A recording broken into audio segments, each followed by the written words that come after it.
going to read another book for you. Ba-ba-ba. It is called The Kissing Hand by Audrey Penn.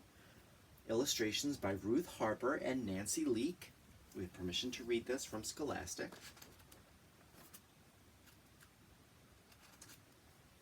There's a foreword to this book that I'd just like to read to you. The Kissing Hand is a story for any child who confronts a difficult situation, and for the child within each of us who sometimes needs reassurance. Its gentle text and vibrant illustrations remind me of the classic children's books I enjoyed with my own children, and left me with the warm, wonderful feeling that is the test of a true children's classic. The foreword's from Jean Kennedy Smith from the very special arts program in Washington, D.C.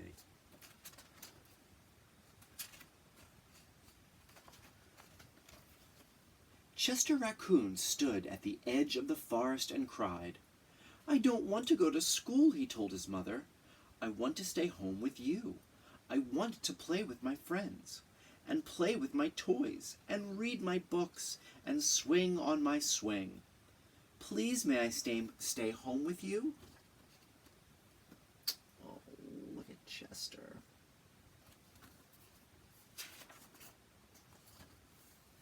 Mrs. Raccoon took Chester by the hand and nuzzled him on the ear. "Sometimes we all have to do things we don't want to do," she told him gently, "even if they seem strange and scary at first. But you will love school once you start."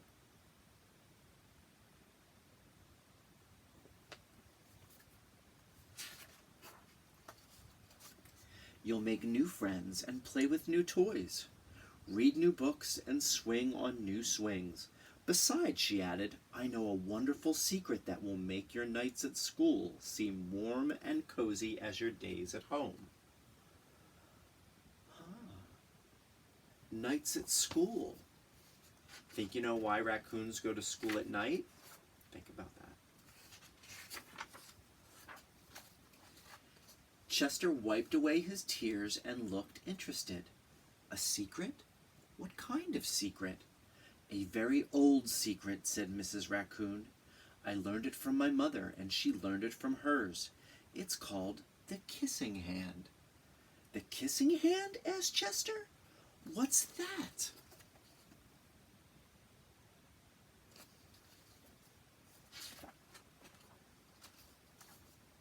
"I'll show you." Mrs. Raccoon took Chester's left hand and spread open his tiny fingers into a fan. Leaning forward, she kissed Chester right in the middle of his palm. Chester felt his mother's kiss rush from his hand, up his arm, and into his heart. Even his silky black mask tingled with a special warmth.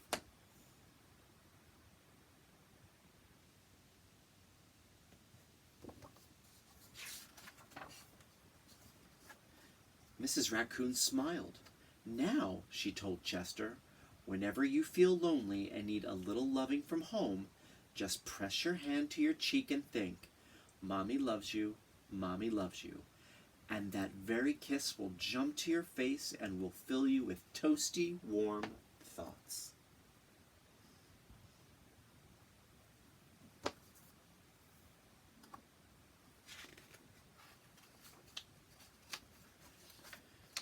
She took Chester's hand and carefully wrapped his fingers around the kiss. "Now be careful not to lose it," she teased him. "But don't worry. When you open your hand and wash your food, I promise the kiss will stick."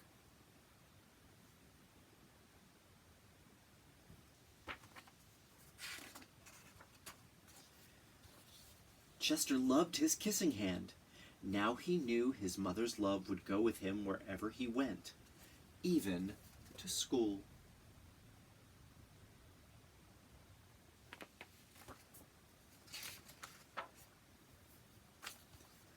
That night, Chester stood in front of his school and looked thoughtful.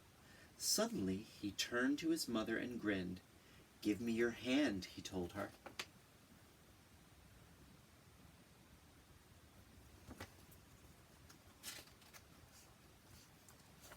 Chester took his mother's hand in his own and unfolded her large, familiar fingers into a fan.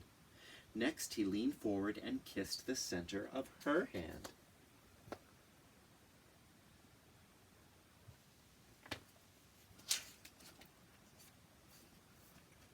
Now you have a kissing hand too, he told her, and with a gentle goodbye and I love you, Chester turned and danced away.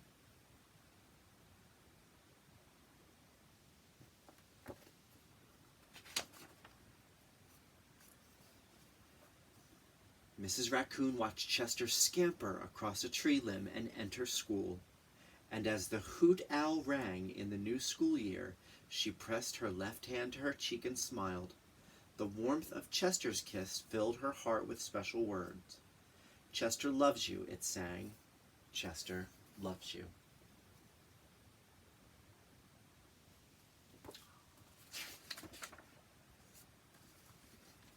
And look at all the kids at school. So, to all of the children watching this right now, do something a little bit special for your parents. Okay? Maybe it's just a small gesture, but they love you very much. Your grandparents love you very much. Lots of people in your life love you very much. Do a little something special. Even if it's simple and small, it will mean the world to them because they're doing a lot of special things for you right now. Because you mean the world to them. Have a great day.